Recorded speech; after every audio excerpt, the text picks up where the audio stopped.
É isso aí, voltamos e voltamos com um assunto muito pertinente aqui nessa tarde, para poder a gente falar aqui nessa tarde sobre lesões. Lesões no dia a dia, lesões com tarefas domésticas que você, dona de casa, tem feito aí no seu dia a dia e também, principalmente, no esporte. Nada melhor que a gente receber aqui o fisioterapeuta João Barbosa, que vai estar dando todas as dicas e falando sobre mitos e verdades, né, não, João? É isso aí, obrigado, Renato. Obrigado pelo convite de vocês, boa tarde.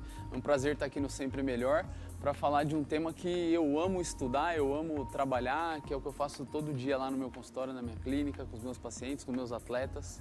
É um prazer falar sobre lesões dos esportes. Já está na área, já tem quanto tempo, João? Eu já tenho 10 anos de formado em fisioterapia. Aí fiz minha formação na Santa Casa de São Paulo, a pós-graduação em tratamento de lesões ortopédicas e também voltei toda a minha carreira para trabalhar com atletas de alta performance e atletas amadores. Então, atletas de corrida, jogadores de futebol, atletas de outros esportes de quadra como handball, vôlei, é o que eu faço todo dia. Então, vai ser um prazer compartilhar com vocês aí esse conhecimento. E é uma pauta assim, bastante pertinente, João, porque é algo que tem acontecido diariamente, frequentemente, e vamos colocar aí que de 10 minutos tem alguém lesionado, seja no esporte e seja também nas tarefas domésticas. Nós já vamos aqui, já abrir aqui a pauta falando sobre o que seria uma lesão no esporte, João. Perfeito. Uma lesão é considerada no esporte quando ela está atrelada a alguma prática de atividade física, seja ela do ponto de vista profissional ou amador. Então, a partir do momento que o indivíduo está sendo exposto a uma atividade física e ele se lesiona, o que significa se lesionar? Não conseguir dar continuidade naquela prática. Então, quando você tem um treino proposto a ser realizado, você está na academia e você não consegue mais fazer aquela atividade, você está jogando futebol e não consegue mais terminar aquele jogo por conta de uma dor, de uma instabilidade, de um medo de fazer determinado movimento, de uma fisgada e etc. Esse tipo de lesão é considerado uma lesão no esporte. Aí depois você vai ter que avaliar qual foi esse sintoma para definir qual lesão especificamente ou qual tecido que foi lesionado a partir de que esse momento aconteceu ali na sua atividade. E é um tema muito importante de ser discutido principalmente porque a gente está entrando no verão aí agora. Verdade. Então agora começam os projetos verões aí, então a galera vai pra academia, esteira lá 10 horas na esteira para emagrecer. Faz aquela corridinha na praia. Exato. E aí vai parar na clínica do João lá. A tua clínica que você atende aonde aqui em São Paulo? Fica na zona sul de São Paulo, em Santo Amaro. Chama Somos, Fisioterapia e Performance. E quais têm sido as maiores queixas da população nesses 10 anos que você já está na área? Quais têm sido as maiores queixas das pessoas que chegam até você se queixando? Ah, meu joelho, ah, minha batata, ah, isso aqui. Quais têm sido as maiores? Exato. As principais queixas são lesões por sobrecarga. Então aí está mais relacionado às lesões musculares, por exemplo, como você citou, né? Da batata da perna, que a gente chama de panturrilha, ou então as lesões musculares da coxa. E com relação às dores de sobrecarga, as dores na frente do joelho, as dores na coluna, as dores na região anterior do ombro, as dores na região posterior do tornozelo e também as lesões traumáticas. Então aí aquela galera que está jogando aquele futebol ali no final de semana, aí toma uma entrada, torce o joelho, torce o tornozelo, acaba rompendo um ligamento ou sofrendo uma fratura. Então todas essas são consideradas lesões no esporte. De uma forma geral, essas lesões de sobrecarga são mais prevalentes. Até porque é muito mais difícil você sofrer um trauma no esporte do que você ficar sendo exposto àquela atividade de forma repentina ou que causa alguns sintomas ou algumas dores. Mas dependendo do esporte que a gente analisar, essas lesões traumáticas elas são maiores ou tem uma prevalência maior. Por exemplo, o futebol que tem muito contato, o rugby que tem muito contato. Agora no vôlei, no tênis, que você tem são esportes onde você não tem muito contato, essas lesões são mais relacionadas à sobrecarga da atividade mesmo. Entendi. Você deu o exemplo agora de uns esportes e me vem na mente o seguinte, a pergunta. Um dos esportes que é bastante praticado pelos jovens, pela população, que é o futebol. No caso do futebol que está no gramado, futebol que está na areia de praia, aquele futebol que fala, né? Pode ser o futebol, que Pode está ser muito tá famoso muito comum, hoje. Está demais. Uma vez que a pessoa, né, tem aquela dor, principalmente no joelho ou então na coxa, e a pessoa não trata entre aspas, dor, ela fala assim, mas é uma dorzinha, vamos passar um gelinho, ou então vamos fazer um exercício. Uma vez que a pessoa não trata, pode danificar e dar sérios problemas, consequências graves na articulação da pessoa? Pode, Renato, porque inclusive existem alguns trabalhos científicos, algumas pesquisas científicas que demonstram que lesões graves, elas estão relacionadas a sintomas precedentes mais comuns. Então, um indivíduo que tem uma dor na frente do joelho, que vem acompanhando ele ao longo do tempo, ou uma dor ali na panturrilha, na batata da perna, como você citou, ou uma dor no ombro que está acompanhando há um tempo dentro daquela atividade, esse indivíduo, de acordo com alguns trabalhos científicos, ele está mais exposto ao risco de sofrer uma lesão mais grave, como fraturas, lesões ligamentares, luxações, que é quando a articulação sai do lugar ali, para ficar mais fácil do pessoal entender, do que pessoas que estão ali praticando atividade e não estão sentindo nenhum sintoma, não estão referindo nenhum incômodo. E uma coisa que acontece muito com essas pessoas, e principalmente com essa ideia do projeto verão e tudo, é que quando começa a ter alguma coisa que fica na moda, assim, as pessoas começam a querer praticar. Então, eu tenho recebido muitos pacientes na clínica, por exemplo, que vão ali praticar o futevôlei ou o beach tênis, que é uma modalidade que está muito comum agora, e no primeiro dia eles sofrem uma lesão e às vezes uma lesão grave. Verdade. Então eu tenho pacientes na clínica que no primeiro dia de um beach tênis rompeu o ligamento do joelho, tem que fazer uma cirurgia, tem que ficar 9 meses comigo lá reabilitando na clínica. A mesma coisa acontece diariamente com o futevôlei ou com o futebol especificamente, com o crossfit hoje em dia. E uma coisa importante deixar claro aqui é que o problema não é a modalidade em si, e sim o quanto que aquele indivíduo está preparado para sustentar aquela atividade. O problema não é, pelo contrário, né? Quanto mais praticar esporte, melhor, é saúde. Só que você precisa estar preparado para sustentar aquela exigência daquele esporte. É verdade. Momento. João, eu quero mostrar aqui para o pessoal de casa 2 tipos de exercício. Eu queria que você corrigisse aqui. Perfeito, você. perfeito. Vou ficar em pé? Ah, você vai fazer? Vou ficar em pé. Aí Não, sim. o jogador de futebol, ele tem aquele costume de fazer aquele exercício assim, ó. Quer ver? Da pessoa ficar... alongar. De alongar, né? Tanto dessa parte quanto a outra. E fazer esse daqui também, ó. Sim. Não tem?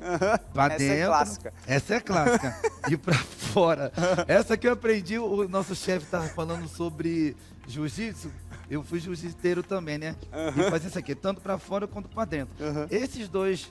Podemos sentar, por favor? Sim, perfeito. Esses 2 tipos de exercícios que são feitos, voltando à pergunta que eu fiz para você aqui nessa agora, né? Esses 2 tipos de exercícios que são feitos praticamente constantemente pelos atletas, não é só satisfatório fazer esse tipo de exercícios se vier a causar algum dano no joelho, na coxa, na panturrilha, como você já falou, tem que ser tratado, não é isso? Perfeito.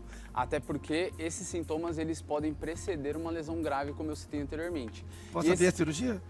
Podendo levar até uma cirurgia, uma lesão né? ligamentar, que precisa de cirurgia, como eu citei. E esses exercícios são comumente utilizados como aquecimento. Por exemplo, num jogo de futebol, é muito comum você pegar lá e alguém vai e coloca o pé em cima do alambrado, fica alongando, ou então puxa a coxa, igual você falou. E isso, na verdade, não é essa abordagem, na verdade, não é a melhor abordagem para aquecimento dentro dessas atividades. O que a gente sabe hoje que é melhor para aquecimento, inclusive para você diminuir a possibilidade de você se lesionar praticando aquela atividade ou no futuro, é que antes de realizar essa atividade, você faça estímulos parecidos com o que você vai realizar naquela atividade numa menor intensidade. Então, por exemplo, futebol. Você tem muita corrida em alta intensidade, para frente, para trás, para os lados, mudança de direção. Então, na hora que você estiver aquecendo para o futebol, ao invés de ficar puxando a perna para um lado, para o outro, ou ficar rodando o joelho assim, como você comum fez, de todos fazer, por isso eu fiz questão de mostrar para que você possa até falar sobre esse tipo de exercício que todo mundo faz. Exato. É melhor que você faça os mesmos estímulos que você vai encontrar no jogo, só que começando mais devagar. Então, se eu vou ter que vir para um lado e para o outro durante o jogo, eu vou fazer isso só que mais devagar, preparando as articulações para aquela atividade. Numa corrida, por exemplo, que você já não tem a mudança de direção, mas você vai correr muito tempo ali de forma linear, você pode começar com um trote leve e depois você vai entrar no ritmo que você vai correr.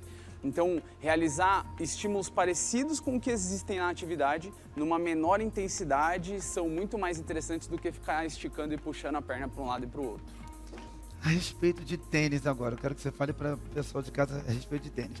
E aí, João, posso usar o tênis grosso, tênis fino, tênis com mola, sem mola? Qual que é o melhor apropriado para poder a gente evitar menos lesões nos nossos treinos? Perfeito. Então, o calçado adequado é uma estratégia interessante na prevenção de lesões. Então, por exemplo, você não vai entrar lá no futevôlei para jogar com uma chuteira na areia, todo mundo entra descalço. E aí isso fica muito discutível quando a gente fala de corrida, que era o tema que eu citei aqui anteriormente antes de você fazer a pergunta. E na corrida todo mundo tem essa dúvida, né? Qual tênis, eu vou começar a correr agora, qual tênis que eu tenho que comprar? Então essa pergunta na clínica é clássica. João, vou começar a correr agora, eu quero prevenir uma lesão na corrida, qual tênis que eu tenho que comprar lá para não ter dor no joelho, não ter dor no pé, no calcanhar e etc.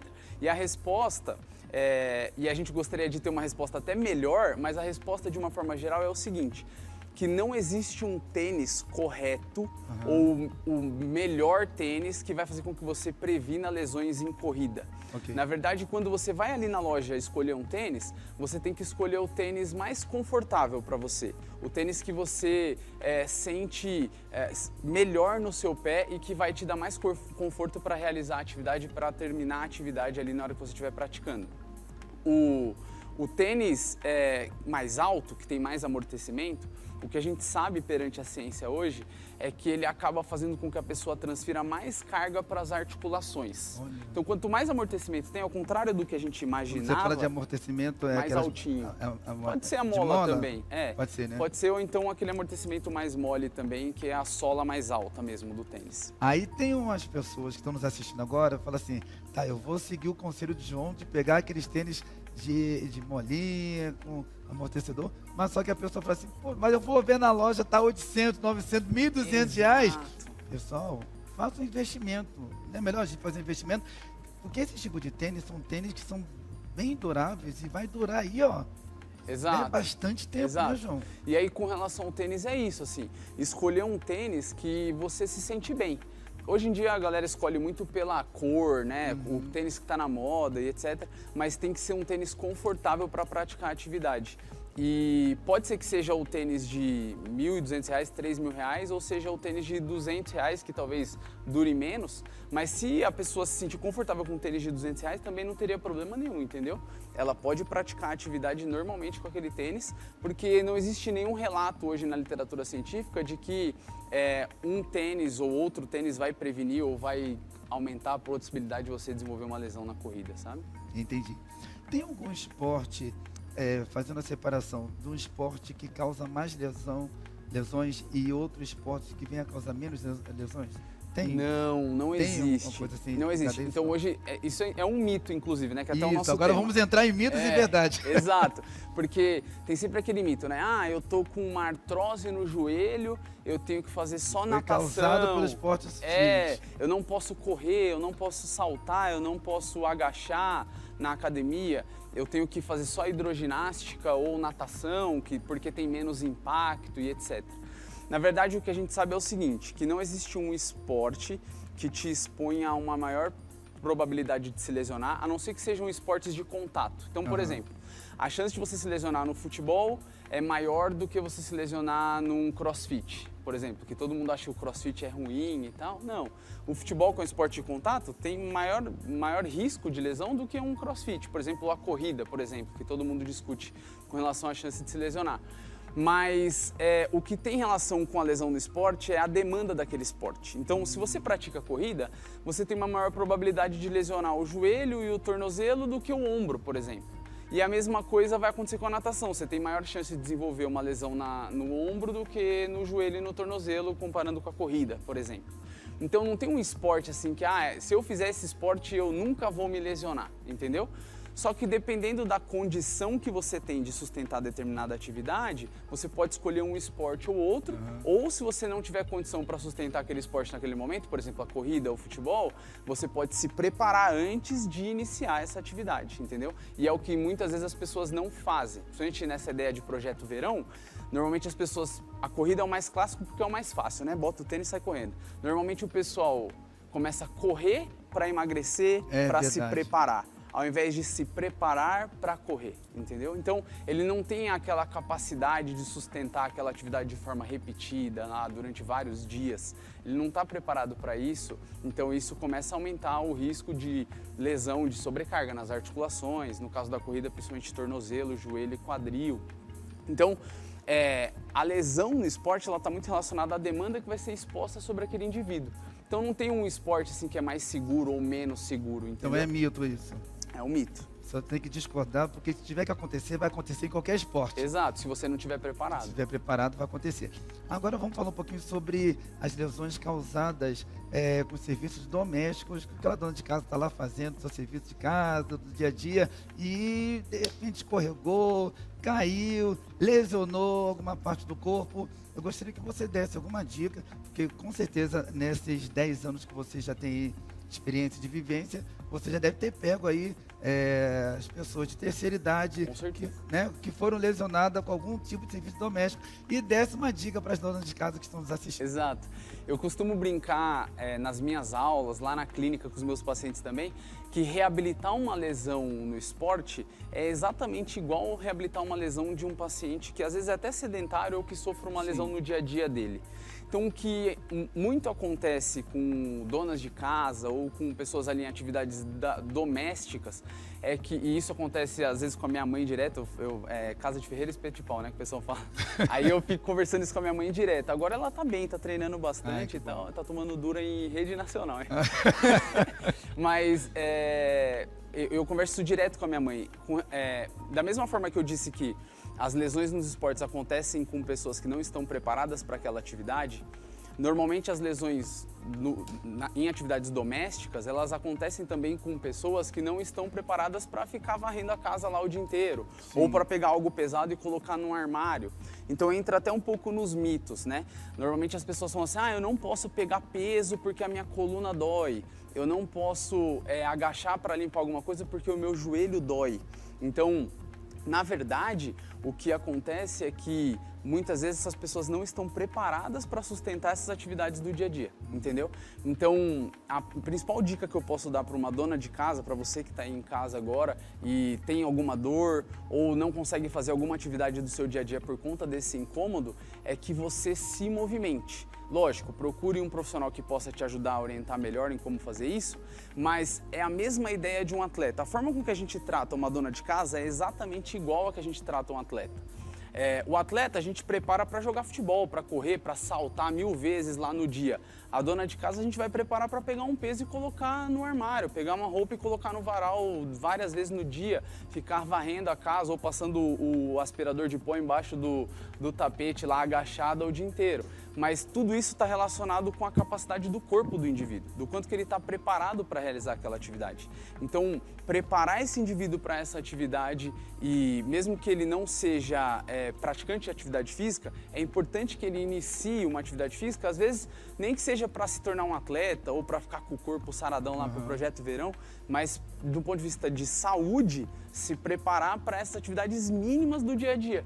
E muitas vezes as pessoas não estão preparadas nem para essas atividades mais simples. Mais simples. E você tem algum exercício que você queria mostrar? A gente pode mostrar, se você já deu só um minutinho, deixa eu só mostrar aqui isso, ele vai posicionar a câmera. Tá. Bem assim, rapidinho, objetivo. Se você quiser mostrar algum exercício para as donas de casa. O exercício mais democrático que existe no mundo é o agachamento. É o agachamento. Exato. Sim, então assim, você pode até aproveitar perto do sofá ali. Então coloca a mão para frente e senta o bumbum como se fosse sentar no sofá. Algumas pessoas que têm dor e sobe. Algumas pessoas que têm dor no joelho, na coluna, às vezes elas não vão conseguir descer muito, chegar lá embaixo. Então o que elas podem fazer? Podem fazer um pouquinho mais curto, entendeu? Tá valendo também? Tá valendo, tá valendo. Entendi. E à medida que for ganhando confiança, vai aumentando a amplitude do agachamento. Por que eu falo que é o mais democrático? Porque em várias atividades do nosso dia a dia, a gente faz isso que a gente acabou de fazer. Então, se eu for pegar alguma coisa aqui embaixo, eu vou abaixar e vou levantar para colocar em algum lugar. Se eu for limpar essa mesa aqui embaixo, eu vou agachar aqui para limpar. E para pegar também, ó, a ficha. Pra pegar. A ficha tá aqui. Exato. Todo mundo faz isso aqui, João. Aqui, ó, olha a coluna. Exato. Qual que seria o certo? O certo continua sendo aquele Aí, assim, ó. O mito. Ah, não tem... É o mito. Ah, não brinca. É. Não é esse aqui? Não seria certo isso aqui? Não. Ih, João. O que acontece? Quando as Sério pessoas que não é têm isso? dor na coluna, Ah. elas tendem a fazer isso, porque quanto menos você inclina a coluna, menos você está usando a musculatura da coluna para se movimentar. Sim. Só que ao longo do tempo, se você ficar se privando desse movimento, quando você precisar dessa atividade, você não tem adaptação, você não está preparado, aquilo que eu estava discutindo. Olha. Então, a gente sabe hoje que para pessoas que vê? têm dor na coluna de forma crônica, e vários em casa devem ter, quanto mais você fica privando esse indivíduo de realizar atividades de flexão de tronco, ou seja, de abaixar e pegar alguma coisa ali João, no não fala chão, isso pra mim, não quero. Eu juro. é um mito. É um mito isso? Menos ele vai estar preparado para essa atividade. Fala isso pra mim, não. Mas meu aí o amigo. que a gente faz quando a gente vai tratar alguém assim? Ah. Eu não vou pedir para logo no primeiro dia a dona de casa lá ficar abaixando e colocando a mão no chão o tempo Sim. todo. Então a gente começa essa exposição, a gente chama isso de exposição gradual ao movimento. A gente começa a preparar essa dona de casa gradualmente para fazer essa atividade. Ela começa com amplitudes curtas até o momento que ela vai conseguir agachar e pegar alguma coisa no chão. Olha, eu tô curioso agora. O momento do agachar, ele tem que ser rápido, porque tem aquela dona de casa que ela é rápida nos seus afazeres, entendeu? Então ela quer pegar logo e levantar. Ou tem que ser devagar? Como é que é? A tendência de alguém que tem dor é sempre fazer mais lento, porque fica com medo, tem o receio de Isso. fazer. E fazer com velocidade seria o último estágio dessa exposição do movimento. Então, normalmente a gente começa fazendo mais lento para a pessoa ir ganhando confiança e a gente só expõe esse movimento com mais intensidade, que a gente chama de potência, quando ele já está preparado e já não tem mais medo de fazer. Porque se eu pedir para uma dona de casa aí que morre de dor nas costas e eu pedir para ela fazer esse movimento rápido, existe uma grande possibilidade dela travar lá. É verdade. Então ela tem que começar devagar, ganhando amplitude, até o momento que ela vai gerar adaptação na coluna dela. A coluna dela é forte para sustentar isso, desde que seja treinada para isso. Sim. De sustentar essa amplitude e inclusive fazer isso com velocidade. Uau, Mas é um processo de construção. Você me deixou impressionado, porque até então o Renatão tava lá, baixando. Exato. Eu tava aqui assim, ó, pega de ladinho. Não, vou ter que te ensinar a pegar de frente. Pega de ladinho, então não tem nada de pegar de ladinho. Não, exato. Mas assim, isso foi difundido muito tempo na mídia. Então, isso que eu estou citando para vocês são trabalhos científicos que mostraram que a gente pode fazer isso nos últimos 3 anos. É algo muito novo, sabe? Então, a gente ainda tem... para chegar na sociedade, a gente sabe que demora em torno de 10 anos, esses trabalhos mais novos. Então, eu estou fazendo um pouco desse papel aqui de difundir isso aí, deixar vocês livres para o movimento, desde que vocês estejam preparados para fazer isso. Não quer dizer que sempre você vai poder fazer. João, muito obrigado, cara. Nossa, eu tô aqui bastante edificado, não só eu, como o pessoal de casa aqui está bem edificado com todas essas informações que você nos ensinou, deu uma aula aqui pra gente. Quero te pedir, pode passar aí telefone de contato, redes sociais, aonde você atende também, por favor. Perfeito. Eu atendo na Somos Fisioterapia e Performance, na Zona Sul de São Paulo.